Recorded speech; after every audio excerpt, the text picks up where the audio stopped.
G'day, welcome to Street Sociology. Unfortunately, I'm making this video because the world has taken a rather dark turn yet again in the last few weeks. It's a video I never thought I would have to make, and one I certainly never wanted to make. Okay, so now there is an active genocide underway against innocent people in Europe, carried out by Russian forces, particularly in the town of Bucha, northwest of Kiev, which you've probably seen either on the news or on social media, or you live under a rock.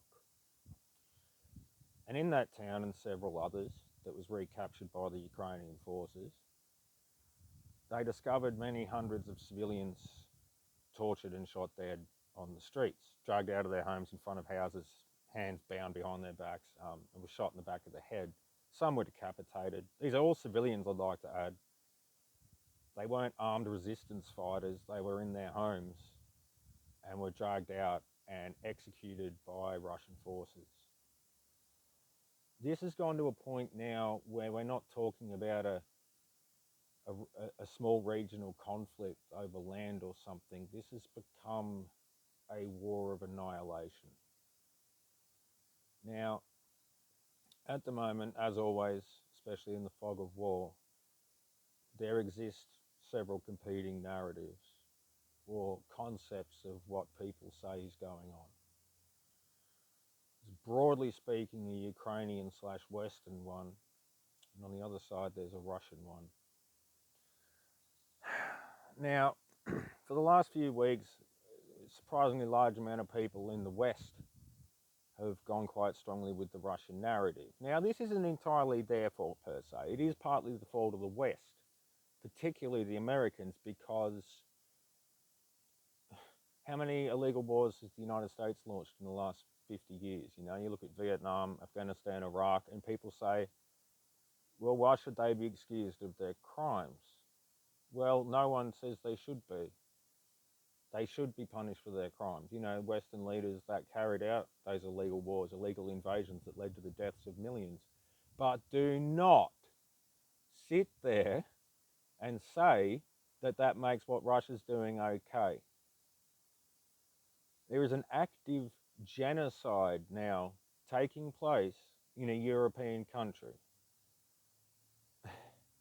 This is it without precedent? No. The last time that would have happened would have been during the Baltic conflicts in the 90s, which were repugnant and ended with NATO bombing campaigns against the aggressors.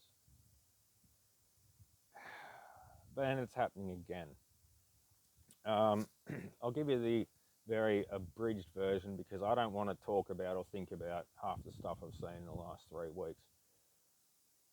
But piles of dead civilians bound and executed, including children, young children.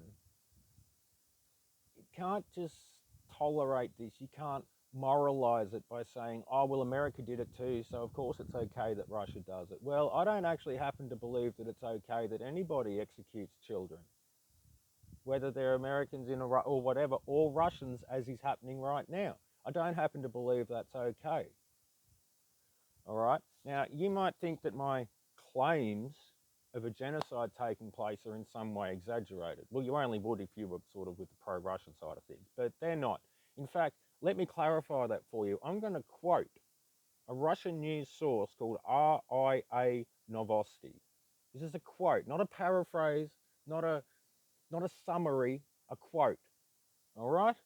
So, quote, Ukraine is an artificial construct that should no longer have a national identity, unquote.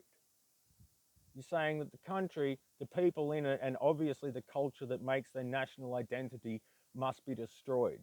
That's what genocide is. Oh no, but they continue. The political elite of Ukraine must be eliminated as they cannot be re-educated in the Russian way.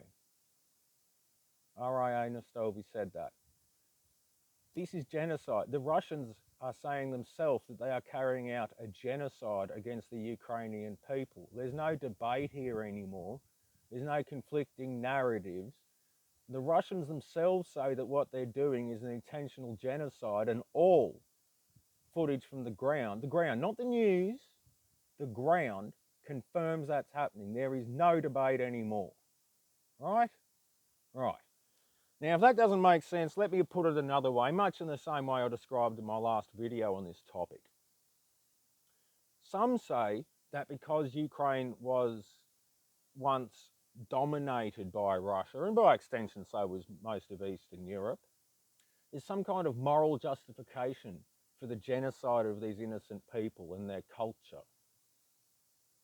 Okay, do I have to go back and remind people about that Australia is a former British colony? Should we all be genocided and children shot and piled up in the streets because the Brits used to have dominion over us, so it's okay? No? Then jam that argument. Right. So, what is actually happening? Not on Fox News or ABC News or the Herald Sun or anybody damn else. On the ground footage and statement by the Russian government himself. This is a war of annihilation. There is a fascist force literally invading Eastern Europe and pushing west, dominating countries. And you know, probably if you have some understanding of this, you know, this isn't about Ukraine anymore. No. It's about Poland, Latvia, Lithuania, Estonia, Moldova. This isn't the end. It's not going to stop at Ukraine if we let this continue. How more obvious does it have to be? You might recall about 80 years ago, there was another fascist force in Europe that quickly invaded other countries, claiming dominion over them. Although back then they called it Lebensraum, living room. We don't like the people who did that, do we? The Nazi Party. So I'm pretty sure we shouldn't let this happen again. What am I suggesting? I'm suggesting increased aid on a very great level. I'm not suggesting any sort of NATO conflict. I'm suggesting that we start sending, as the West as a whole, a lot more seriously heavy military equipment for the Ukrainians to defend themselves with. And if you want to talk realpolitik, this isn't about some, oh, I feel bad for the civilians, so we have to help. It's, do you want to stop this now? Or do you want to let them march through and then start eating their way into Eastern Europe towards Central Europe? We've seen this movie before, man. Not going to let it happen again. All right, so you want to know what's happening? You can ask the Russian state-owned news agency itself. It is, and I'll quote again, saying Ukraine is an artificial construct that should no longer have a national identity. That's genocide. And if you want to see more of it, why don't you go and have a look at all the piles of dead men, women, and children dragged out of their homes and shot? There ain't no debate anymore. There ain't no humour or no. No, it's different now. The world has changed, and by Christ, I wish it didn't, and so should you, but it did. So what message do I leave this video with? One that you can apply in your own life as well as on a global level. Appeasement doesn't work, all right? If someone walks up and punches you in the face and says, give me your lunch money, and you give them your lunch money, are they going to go next time, oh no, they're going to come back? Appeasement doesn't work. And we will not let this stand unless we all want to have consequences in 10 or 20 years, far worse than what we've already seen. And if you want another little bit of food for thought, do you think China's ignoring this whole situation? Or do you think they're the Chinese Communist Party? Or do you think they're learning from it? We know the Russians and Chinese are working together on several levels. This is not the end. This is not an isolated conflict. This is going to set the international order for the next 20 plus years. And if you want to be on the right side of it, then don't be on the side of the people executing children. Slava Ukraini, street sociology.